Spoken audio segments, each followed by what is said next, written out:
Powered by Red Media in partnership with TSN, it is season 6 of the Rain Dregs Hockey Podcast, presented by our title sponsor, Tim Hortons. Tim's is getting behind the last Canadian team standing in the Stanley Cup Final by turning their large red cups, Ray, into orange, blue, and white. Now, these are only available at Tim's restaurants. There they are, across Edmonton and area. Beautiful looking cup. And for the rest of us, for all of Canada, in fact, on your mobile app, each time the Oilers win, you will receive one of these celebratory rewards the next day with any $3 purchase. So your choices of $1 ice cap or a free 10-pack of Timbits. So you can check it all on your Tim's app. I don't know, That's a tough choice. It's a bit of a tough choice. Now, for me, when I'm going through the drive-thru at Timmy's, I'm normally heading into studio. And Timbits then. No. It's we're healthier now. Not that Timbits is a bad thing, but I would, if it were in the morning and I'm going to studio, now I'm having the Timbits and my coffee to go. But I think because it's warming up here in Ontario, the idea of the $1 ice cap is kind of, but you have grandchildren, so the Timbits is good 24 hours. Yeah, but so what would happen is I'd get the Timbits, I'd take them home to share with the grandkids, and they'd get a box with one Timbit in it. Because you would have the other 9. I can't help it. I get it. So this is a busy morning for you as we record episode of the Rain Dregs Hockey Podcast Friday morning. Not just because it's game 2. I mean, of course, you're interested in the outcome of game 2, but it's a pre-Vegas podcast for Ray and family. Because you're on your way to Vegas, correct? For Coldplay tomorrow. Yeah, we're going to Coldplay tomorrow night.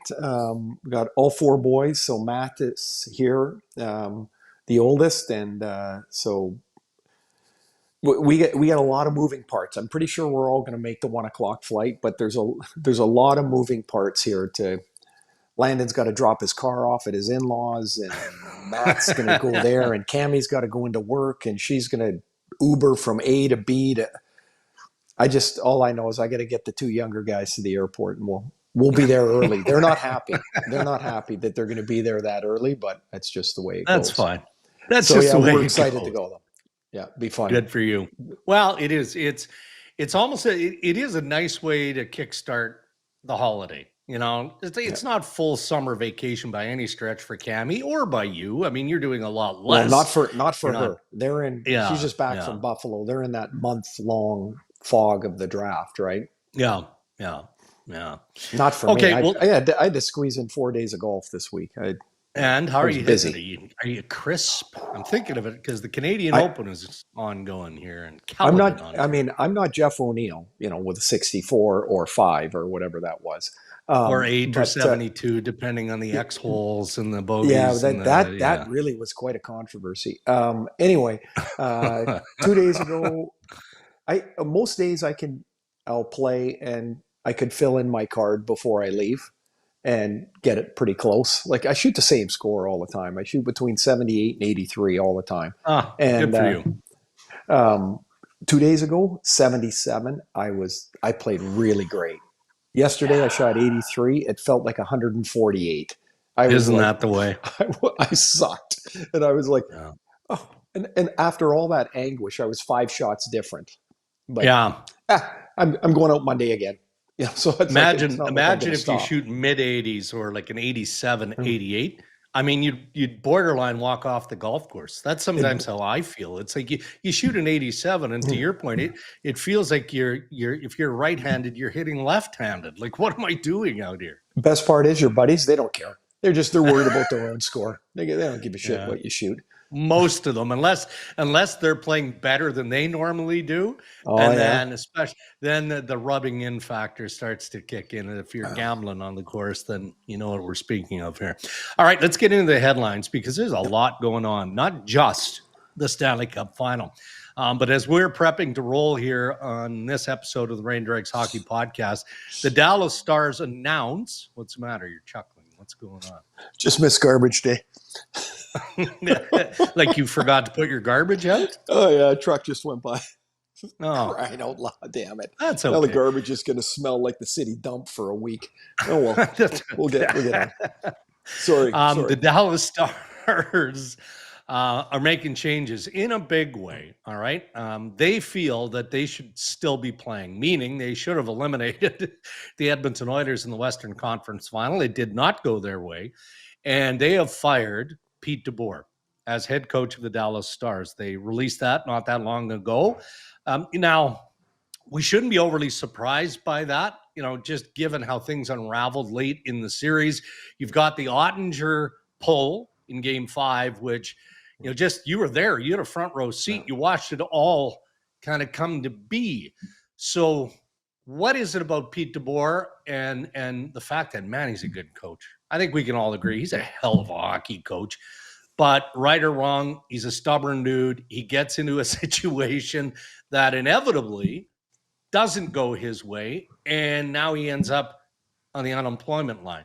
Like, is any of how things unraveled for the Dallas Stars related to Jim Nill making this decision? Well, I want to say he's been in 6 of the last 7 Western Conference Finals. It's like some crazy number like that. And, he got fired or 6 of the last 7 conference finals. He got fired in Jersey. He got fired in San Jose. Now he's fired in Dallas. There is a certain level of success that, man, he achieves a lot. He does. I think he's a really good coach. I think tactically he's a really good coach. His teams always seem to be organized, and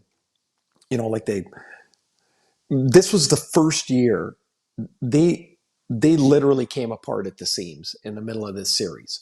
Yeah. They all of a sudden they could not score. If you think back to game 1, they got 5 goals in the third period and won game 1 against the Oilers.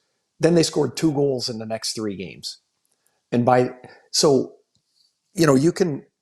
there's a certain point you can look at the coach and go, man, he's got to fix that. But the guys on the ice, like Matt Duchene and Jamie Benn and Mason Marchment, and Sagan had 2 goals in the first game, nothing after. Robertson didn't score until late in game 3. Like, they had nothing offensively, nothing. Yeah. And so some of that's got to sit with the players. But as you get through the series, I walked out of the building after game 5, and I was, we were, our little group, and I was, my boss was there and producer, and we were talking, and we were like, do you think they can bring Pete back given the way game 5 unfolded? Yeah. Because the pull itself of Oettinger is one thing. How it went down would be concerning to the players, and the way it looked. Like, that was an angry, emotional pull, right? When he took him out of the net. And then the comments after would be really hard to come back from. Agreed. Yeah. Because the one thing is, you got to remember with the team is, like, there's, the team is kind of like your fist, right? Like, that's the team. And if you open up your thumb, that's the coach. The coach is over there. He's not in the fist. And so the players would not have been very happy with the comments after the game. And you can say, well, too bad. They're not the boss. He's the boss. He can say what he wants. But now you got a goalie for 8 years in Jake Oettinger, who's under contract. Mm-hmm. Not that there's a power struggle, but who are you going to side with? Yeah. And so you kind of put it in the back burner. And then, we know that Tom Ghilardi, the owner, and Jim Nill, the GM, were meeting yesterday, and right away it popped into my head. Wow, I wonder if Pete survives this meeting. And clearly, as you're telling us here, that's not the case. No, and sometimes it is just time, and an ending like the one that the Dallas Stars had that you've talked a lot about here just seals it. Yeah. In the end, you feel like you've got to change because you need a new voice and you need a different direction. And look, the exit meetings now more than ever, I think, Ray, also contribute to management and ownership making that decision. So, maybe the media back and forth and all of that contributed, but when you've got players in that room, I'm not saying they buried Pete DeBoer. Don't get me wrong. I know there are lots of the veteran guys who loved him as a coach, but as a manager, you take that feedback and then you boil it into your own assessment of where your organization is.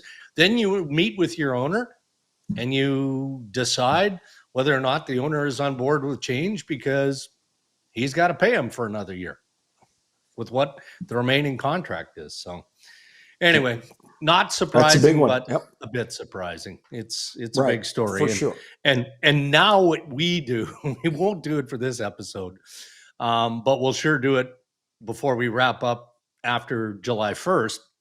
You wonder where Pete DeBoer is going to fit next, because he's one of those coaches that isn't going to be but so now very long. Here's, and I'll say this is a good thing. Here's a good thing for Pete. Yeah. Is he's got 1 year on his contract. He can take a breath here. He can let this settle. Yeah. He can look at maybe what he would want to do, and how he might want to approach things. But there's just been a hiring cycle with 7 or 8 coaches, I think, right, that have just been hired. Yeah. And so now you can, the next teams will come available in a year or so. Mm-hmm. And there is no immediacy to jumping right back in right now. I do think part of this is you mentioned, Pete's a stubborn guy, and he, emotionally behind the bench, the culmination of all of this was pulling Oettinger. Yeah. Maybe he does need a little exhale here, because you can't convince me that Pete's not a good coach. I think Pete is one of the very, I think he's one of the very best coaches in the league. I think that he looks back, I think he'd probably look back at that and go, I should have handled that differently. Yeah. And it's up to Jim Mill to try and move forward. One thing I will say about Dallas, we noticed this I was doing a game with John Butchergross in December or January probably. And we were in the hallway talking to Pete before the game with our media availability. And the players were walking back and forth in the locker room, from the training side to the dressing area. Mm-hmm. And it was apparent they're not very big. There was 4 or 5 guys that were my size. Or a little bit taller. Now they traded one of them in a very good player in Stankoven, but they're not a big team. And so I think if there's something to address in the offseason, if you look at Dallas, it will be that they'll try to add some heft to that team. Yeah. And do you think that fuels what we've heard the last handful of days, the speculation around Jason Robertson, who's, he's going into the final year of his deal. So, well, don't you think if you want to bring value in, you got to give out some value. So you do. Maybe Rantanen, but Rantanen and him are very similar in the style that they might play. I mean, Rantanen, of course, is so much bigger, but neither of them are super fast. They both like to hang and linger with the puck, and maybe it's a bit redundant. And so, if they don't think you got to remember here, they just signed Rantanen. He's making $12 million a year. And yes, I know the cap's going up and you do have money to spend going forward. But if Jason Robertson scored 35 goals this year, he barely scored in October and November. Somehow, to me, he's one of the most confounding players to watch. He is. Except you're like, oh yeah, 37 goals. Oh yeah, 38 goals. Yeah. He will score. If Dallas wants to be faster and more aggressive, maybe that's a place they could look, I guess. I mean, he would bring value because the guy can flat out score. Just a quick thought on the other 2 coaching hires. We just talked about the firing of Pete DeBoer in Dallas. You've got Marco Sturm announced as the new head coach in Boston, and Dan Muse hired by the Pittsburgh Penguins. And I mean, you know Dan. I don't know Dan well, but Yeah. I know of him. I know his resume. Yeah. I know his history. I'm always intrigued by the guys that find a way into jobs like this, but stay under the radar, right? Like, we have not been talking about Dan Muse in speculating on coaching vacancies Right. or candidates out there. So credit to Dubas and the Pittsburgh Penguins for recognizing the strengths of this guy, giving him the opportunity, but doing it kind of cloak and dagger under the radar. I was, there had been 3 or 4 names that had been seemingly in the forefront there in Pittsburgh, and Dan was not one of them. I do a lot of Ranger games. Yeah. I can't tell you anything, like some assistants, others you just don't, like the nature of their job. And Dan would have been one of those guys. I mean, I can't tell you, other than reading his resume and I don't ever read the press releases anyway, because they're like, yeah, whatever, this guy's great, that guy's great, he does great here. Nobody ever says, yeah, but he's a little weak over here, right? Like, nobody does that. So right. I think it's all, whatever. So I was really quite surprised, because I don't know anything about him. And he's been with Laviolette for a while and been his assistant there, with Pete for a while. And so I was just surprised. And because not surprised and, oh my gosh, what a terrible hire. Surprised and, I don't know. I just don't know. Marco Sturm, I know a little bit more now. Marco coached the German national program for a while, was really successful, popular, communicative, energetic. Has been coaching in the American League for a bit, in Los Angeles, with their team. And, so they go through their coaching thing. So you end up, this is how things change so fast. They went from Bruce Cassidy to Jim Montgomery to Joe Sacco to Marco Sturm, and like fast, like that's not like a 10-year period. No. And this whole coaching business, man, it's for somebody else, because it is like you get a year and a half. Like you've got to show progress, man. Otherwise, you're a great hire, and then a year and a half later, you're a terrible idea. All right. Well, that is the coaching carousel that is it ever been turning over the last couple of days and last couple of hours. The Dallas Stars making it newsworthy this morning, announcing the firing of Pete DeBoer as their head coach. All right.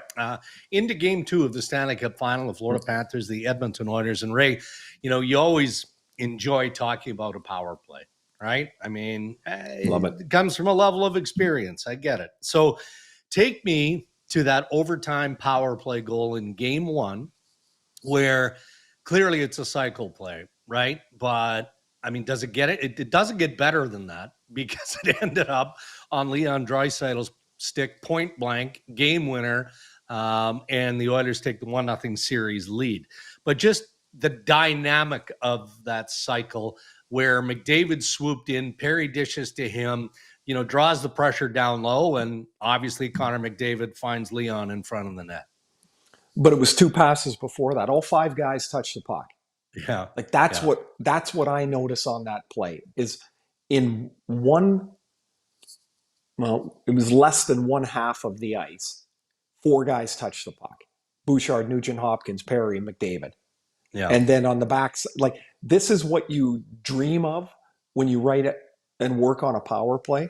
Like when you're writing on the board and you look about movement and motion, and quick puck movement. It's all the things you talk about.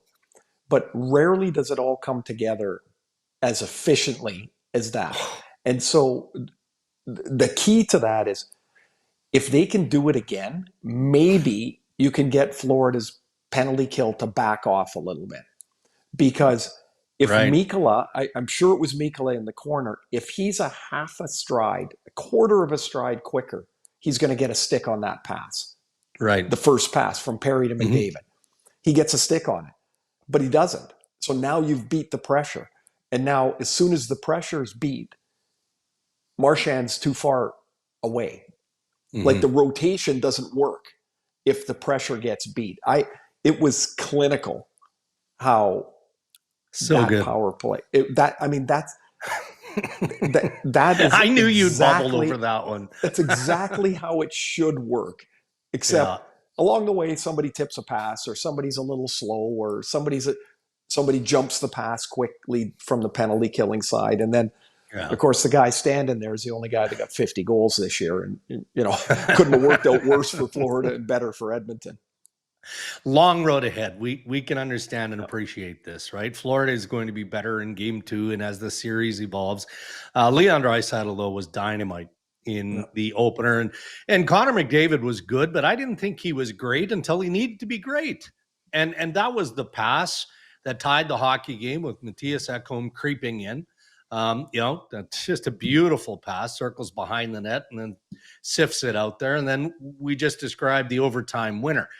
There was some debate among the panel on national television as to whether or not McDavid was trying to find Ekholm, or was he just putting the puck in an area for Kane? What did you think? Oh, Kane, for sure. It's like you're in the minority. All the other guys, like Rudy, said, no, that's Ekholm all the way. I think Bieksa was the only one that was insisting that it was a pass to Evander. That was a pass. Look, Connor McDavid could play with the butt end of his stick and make better passes than I made. Like there's no, like it just, what he does is just like, so we're picking stones here, splitting hairs, whatever it is. Yeah. He was passing to Kane. Okay, yeah. And it went a foot too far, and it went past everybody's stick, and it lands right to Ekholm. And but again, so on that play, it's almost like Wayne Gretzky knows how to play, or knew how to play, or like when he goes, oh yeah, they're cramming in the front of the net. Connor's gonna have to take it behind the net and create a play from back. Stop it. That's exactly, you're like, oh, no wonder he had 18,000 assists. Of course he did. And I found that just like, so of course they had it. McDavid's, but this is because he creates so much tension. When he's got the puck, not very often do you have the patience to look behind you to find out where the other trouble is, because you're like, oh my God, there's the puck and he's got it. That's the dangerous play. But when he gets behind the net, it doesn't matter, or behind the goal line, it doesn't matter that he's back there. The danger's but you can't turn and read that fast enough. It's almost like, I don't think people understand like how fast that decision is made, and how if you're off by just a little bit, you're dead. And that's, the puck gets to Ekholm, like nobody's going to react that quick. Right. It's in the net. Yeah. Sam Bennett scored 2. His first was controversial, as he was in the crease. He was helped into the crease inadvertently by Brett Kulak. Right. Now, there was a review, which was almost immediately called by Chris Knobloch and the Oilers coaching staff. And Knobloch, after the game, said, I'll make that review call every single time. And he wasn't emotional or angry about it. You could tell that he was frustrated, obviously frustrated by the outcome. The explanation I got was, well, Bennett isn't there. He doesn't make contact with Stu Skinner unless he's helped in there on the trip by Brett Kulak, which I can understand, but isn't that the game that Sam Bennett plays? And there is no way he wasn't going to take advantage of that bumper trip, right? Like, I'm not saying he threw himself in to the crease and into Skinner, but he didn't try and maintain his balance either. So that's just one of those things where I think it was a good call, and I think that it was a good goal. I do, but I can understand the frustration given the history of Sam Bennett and also optically what they saw in the moment. Okay, so there's, in a play that took a second, there's a lot of things there. Yeah. Two things that stood out to me immediately were how quickly the Oilers challenged and how quickly the review was over. So this is, in essence, that's the problem with goalie interference. One side quickly made the decision. That's goalie interference. The league quickly made the decision. No, it's not. Yeah. And so, like, there's never, remember back in the Board of Governors meetings, they showed 48 or 52 or whatever the number was. I remember it well. They were unanimous. They all agreed that they picked them all. What do you think would have happened on that one? Do you think that's in the list for next year? Because that'll be dead center down the middle. I don't think it's goalie interference, and I don't care about Bennett's reputation because you can't judge the reputation. You have to judge that particular act. It's like when a guy throws an elbow and catches somebody in the head, and inevitably the team, the player that threw the elbow will say, but he's not that type of player. Well, he might not be, but he was in that moment. Right. Now, Bennett can be a goalie crashing menace of all time, but in that moment, they can't get into his head and say, oh, I think that he was thinking this. They can't do that. You've had your skate kicked in the back. Yeah. Right? There's no way Kulak even sees his foot, or he's just playing his position. There's nothing wrong he does. Agreed. And Bennett flips over backwards. Now, I've seen really good players fall, like with nobody around them. They just fall. You get hit in the back of your foot, you're going to lose your balance. Now, could he make a different effort? I guess he could. Sure. Why not? But the play is he went into the crease on the back of, or on Kulak's skate. I of course, when I mentioned that, you get a lot of clear-headed review from fans on that. And, so that, the Edmonton goalie fraternity, right? Don't forget, Marty Biron, Noodles, all these guys. Every goalie thinks the goalie should have all of them, all of those guys. They should have like the blue paint, the circle.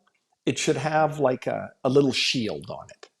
Yeah. And they should be able to be unobstructed and not crowded because, they got to do their job. Guess what? When I'm skating up the ice and somebody obstructs me, I can't do my job.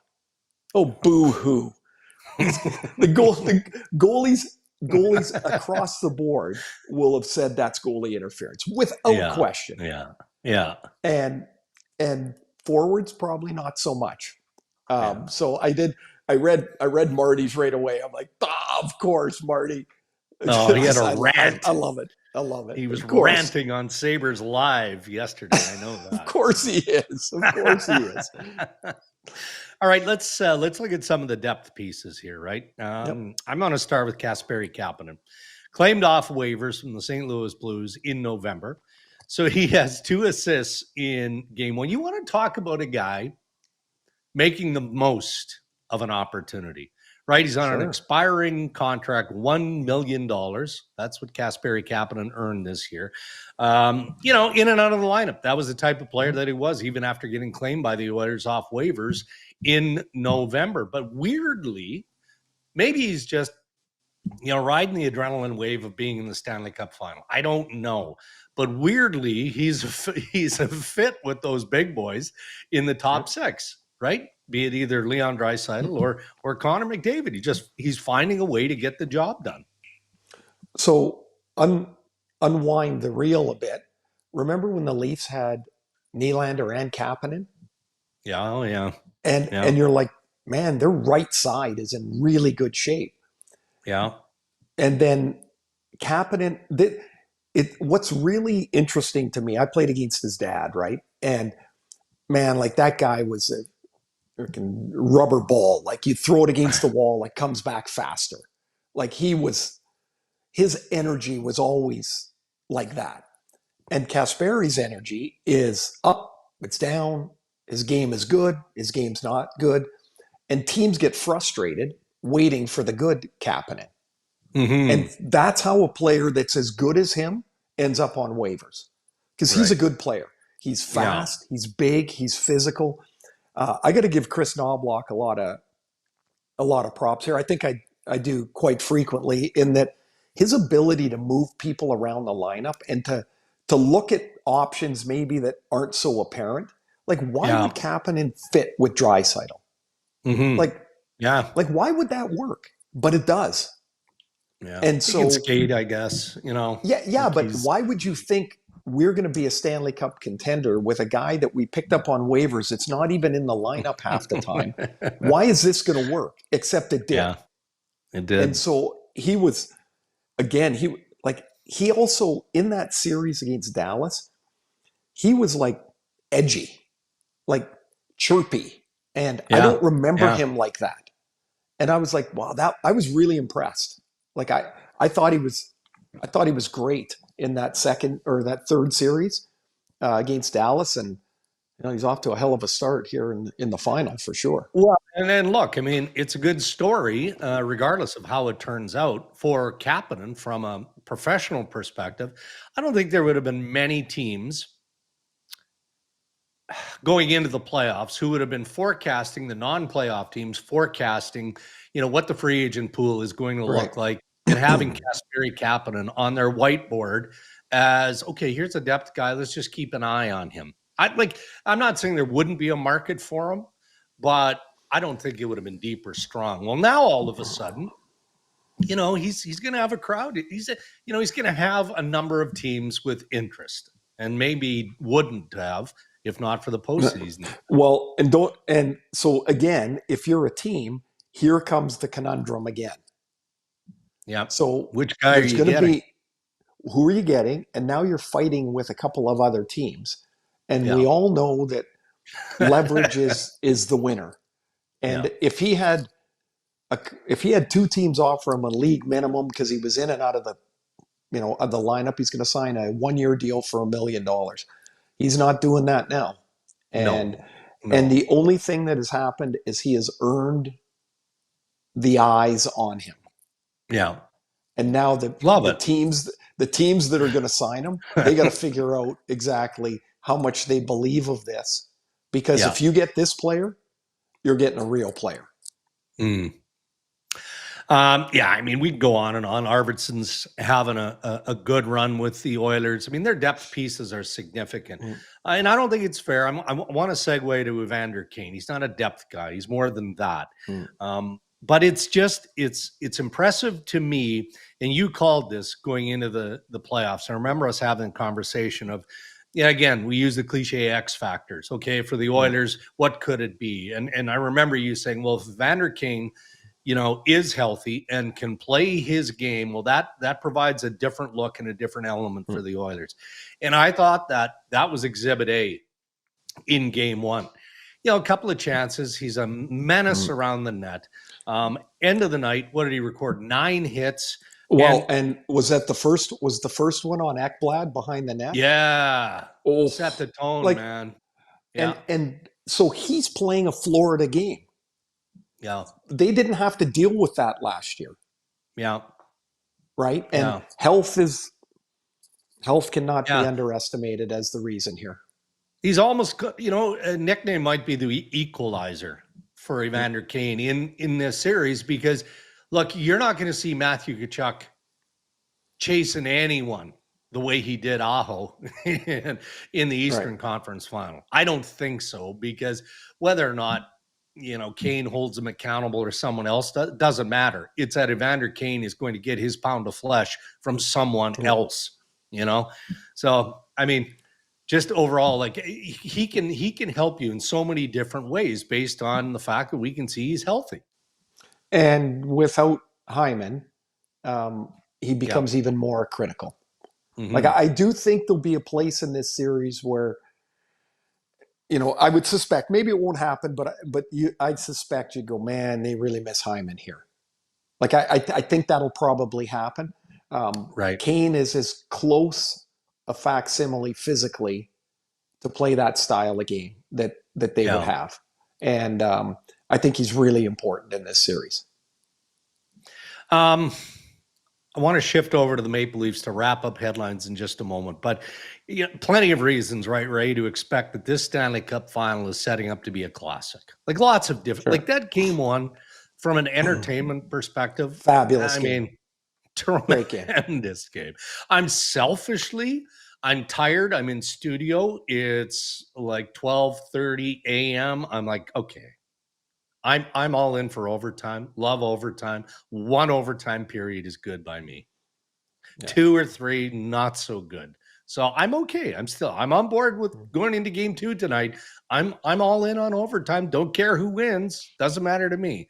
I just don't want to see the 3-4 overtime periods. But it does feel like this is again setting up to be that classic 6-7 game series, doesn't it? I don't know how anything changes after game 1 other than the Oilers are ahead. Like, yeah, most of us felt it was going to be a terrific series. Yeah. And before game 1, and why would you think any different after watching the first game? You would. I think it's about 70% of teams this year that have won the first game win a series. Except Edmonton lost the first game in the last round and they won the series. Right? So like, I don't think anything's lost nor won. I don't know that that the teams learned anything else about each other in the first game other than, man, we're going to have to fight our way through this series. Like it's going to be hard, tough sledding, which it was last year by the end of it. And I think it'll be the same this year. I just don't see somebody running away with this series. I'd be very surprised. No. Okay, let's wrap up headlines and this week of the Rain Dregs Hockey Podcast. There's always something golf related, right? The chirps that go along with teams that either, don't make the playoffs or they get eliminated at whatever point of the Stanley Cup postseason, doesn't matter. Normally, by the time we get to the Stanley Cup Final, the golf chirps, I'll see you on the golf course. Have you got your tee times booked? All of that. By the time you get to the Stanley Cup Final, all that stuff just fades. All right, we're over it. Move on. Because everybody is on the course except for 40 guys.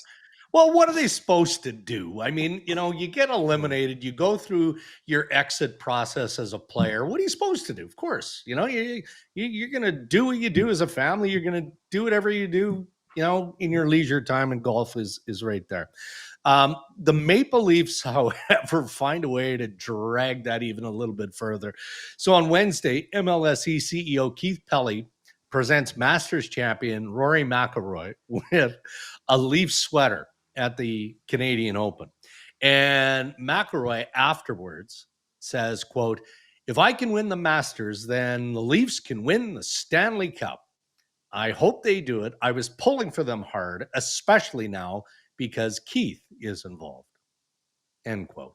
Well, I mean, Rory and Keith Pelley would have a relationship that dates back to Pelley being the head of the European Golf Tour, right? So there is a relationship there. But it was funny that Leafs fans, even some of the Leafs in general, were annoyed. Do we really have to give him a sweater, at the Canadian Open? Like, what? Is that necessary? I mean, to me, that's just good fun. Yeah, sure. But I mean, I wouldn't know, but I can't imagine that Rory grew up as a Maple Leaf fan. No. I would assume he grew up a golf fan, and probably like I don't know. It's like now is this are you in the early adopters phase? So that what are all the European Ryder Cup players going to get these jerseys now? Because exactly, yeah, Keith would know them. I mean, like I want to give him a jersey. Good for you. And he was a photo op. I mean, it was a marketing ploy. It was all of that. It kind of ripped the scab off a little bit, right? Because there's always that connection. But it is to the a golf fool's world. game, Dregs. It's a fool's game to say, "Oh, we almost beat Florida. We could have beat Carolina. We could have been." It's a fool's game. They believe that. Well, yeah, I know. Good for them. Yeah. They believe that. Yeah. Good for them. They didn't. Again, like every other team that lost. If we could have done this and that could have happened, then we could have done this. Well, It Yeah. doesn't matter. You didn't win. And so go back to the drawing board and figure out how to make the team better. That's really all you can do. Yeah. Well, I'm sure there was some of that talk this week at the NHL Combine in Buffalo. Brad Treliving, GM of the Maple Leafs, obviously there. Again, we call it Tamper Fest. All the conversations that happen between the managers and the assembled agents in Buffalo. So we'll see what Tree has up his sleeve as the offseason continues in Toronto. All right, bud, we got to let you go. Yep. You've got a plane to catch and some fun in Vegas ahead. So yeah, looking forward to it. It'll be fun. We got a big dinner planned tonight and big sushi fest, and then we got all day tomorrow. Go to the concert and short trip and back on Sunday. And good deal. Look, we've seen Coldplay once. They're amazing, and they put on a fabulous show. And so us and I think it's 76,000 other people will be there tomorrow night, and we'll enjoy it. Although isn't it like the Sphere tour for Coldplay? Something but it's the Sphere tour, and they're at Allegiant Stadium. Yeah, they're not playing at the Sphere. Because I think the difference, Strikes, is I think about this mathematically. There's 59,000 more people that can go in the football stadium. I think that's how it works. All right. Game 3, by the way, is on Monday. So Are you lined up? You good to go Tuesday morning for the next episode of Ray and Dregs? Well, yeah, because I'm on the team Monday morning at 9. Okay. So why wouldn't I? I'm not Rashog. I'm not a half miler. Like we got to do this all the way through, right? Yeah. Well, no, Tuesday makes more sense because then we can analyze what happened the night before. You see, Dregs, that's why you're the head of this. That's why you're the content moral ground of this, Rashog has been sick, by the way. He has been AWOL, and wisely. Let's give him some props. Why is he? What's sick? Chest, head, really? the whole 9 yards. Yeah. I mean, sucks. I wonder if we're back in the days of testing. You got to wonder because he was pretty sick. He was sick. It sucks, And one thing we do know about Ryan, though, he'll grind through without telling anybody how he's feeling. Well, he may have from home, but I will give him credit because lots of people they'll just go to the rink snorting and sneezing and coughing and slobbering, and then 3 days later. You just described a pit bull. It's You've seen those people. Or a pug. They're always drooling and stuff like that.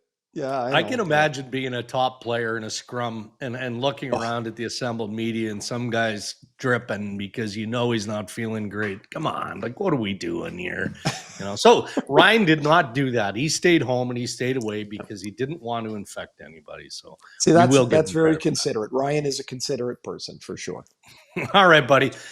Safe travels, and I look forward to your assessment, your synopsis of Coldplay in the next episode.